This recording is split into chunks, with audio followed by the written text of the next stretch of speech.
Hi, this is Julie with Three Sisters Sundries. We are back to draw another winner for the Christmas door die set.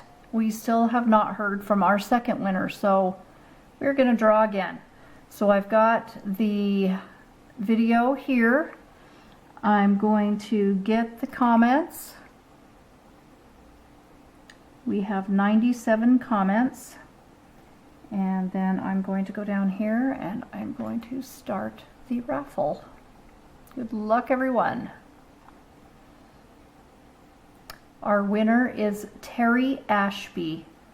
Terry Ashby, you will have until November 9th to email Lolly. I will leave the email address in the comments below, and you will have until November 9th to email her. And she will give you instructions on how to claim your prize. Congratulations, Terry.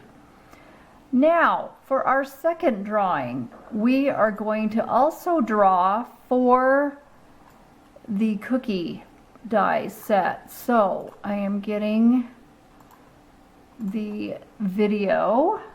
We are going to paste that one in. Okay, so there's the other video.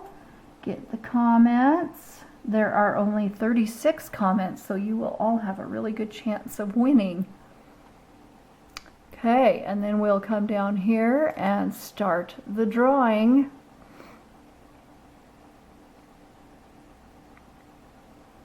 The winner is Peggy Hatcher. Peggy Hatcher, congratulations. You will also have until November 9th to email Lolly, and she will give you instructions on how to claim your prize. I will again leave Lolly's email address in the comments, or in the description box, in the description box. So make sure you two ladies email Lolly and claim your prize. Congratulations. We'll see you in the next one.